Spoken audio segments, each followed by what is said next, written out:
तो हेलो मंडला, क्या हाल चाल, सब ठीक ना।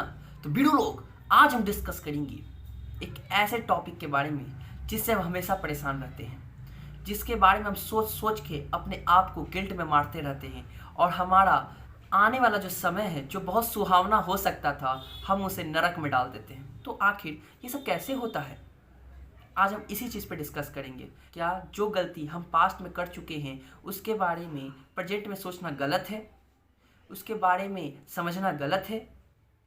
क्या उसे बार बार सोच के उस गलती को याद रखना कि आगे वो गलती ना हो, क्या ये बात गलत है? तो मैं कहूँगा हाँ, ये पार्शली गलत है, पूरी तरह से नहीं, पार्शली गलत है। पर ये कैसे गलत है मैं बताता हूँ। आप अपनी गलती को समझ लिए, आपको अपनी गलती का पछतावा है, लेकिन उसी गलती को बार बार सोचना और यह सोच के सोचना कि कभी मुझसे ये गलती होगी तो ये गलती अगर मुझे याद रही तो मैं वो गलती नहीं करूँगा। ये क्या बात हुई? आप गलती कर लिए हैं, आप लाइफ में कितनी सारी गलतियाँ किए होंगे, क्या आप सबको याद करते रहेंगे? नहीं ना। तो फिर आप यह काम क्यों कर रहे हैं? आप उस गलती को याद करके बार बार सोच के उसके बारे में डिप्रेस होके उसका गिल्ट अपने छाती पर रख के चल रहे हैं, तो क्या आप प्रेजेंट में कुछ प्रोग्रेसिव काम कर पाएंगे? अपने गोल से जुड़े हुए काम कर पाएंगे? नहीं कर पाएंगे। तो इस लूप से बाहर कैसे निकले? ये जो लूप फंस गया है, आप जब भी समझिएगा, जब भी आप किसी भी गलती का, जो भी आपने पास्ट में गलती की है उसका और उसका गिल्ट, जब भी आप उसका गिल्ट अपने मन में रख लेते हैं और उसके बारे में बार बार सोचते हैं, तो वो एक लूप क्रिएट कर देता है। आप गिल्ट के बारे में सोचते हैं, डिप्रेस हो जाते हैं, डीमोटिवेट हो जाते हैं और डिस्ट्रैक्ट होकर दूसरी काम करने लगते हैं और आपका जो गोल रिलेटेड काम है वो पेंडिंग रह जाता है। और फिर जब आप आते हैं, क्या मैंने फिर से वो समय बर्बाद कर दिया, अब मेरा क्या होगा, मैं तो लुट गई, हाय बर्बाद हो गई। आप ये सब बात सोचते हैं, अब फिर से वही काम करते हैं। ऐसा करते करते आप एक प्रोक्रास्टिनेशन की सीरीज चालू कर देते हैं। सुबह उठते हैं, गिल्ट के बारे में सोचते हैं, फिर डिस्ट्रैक्ट हो जाते हैं, फिर वही काम करते हैं, फिर प्रोक्रास्टिनेशन लेवल चलते रहता है 3 दिन 4 दिन 5 दिन, ये बढ़ते चला जाता है। और आपकी जो डिस्ट्रैक्शन की हैबिट है, जो 1 घंटे थी, वो न जाने कब 6 घंटे 7 घंटे होगी। और वो आपको डिस्ट्रैक्शन क्या करता है, वो आपको एक कंफर्टेबल जोन में ले जाता है। और हर एक इंसान कंफर्टेबल जोन में ही रहना चाहता है, वो वहाँ से निकलना नहीं चाहता। याद रखिए, प्रोग्रेस की डिमांड है, you have to be in uncomfortable. अगर आप किसी भी क्षेत्र में कंफर्टेबली काम कर रहे हैं, डैट मीन्स है कि आप वहाँ प्रोग्रेस नहीं कर रहे हैं। जहाँ भी प्रोग्रेस करनी होगी वहाँ अनकंफर्टेबिलिटी आएगी ही आएगी। ये बहुत सीधा सा सूत्र है, इसे दिमाग में बांध के रखें।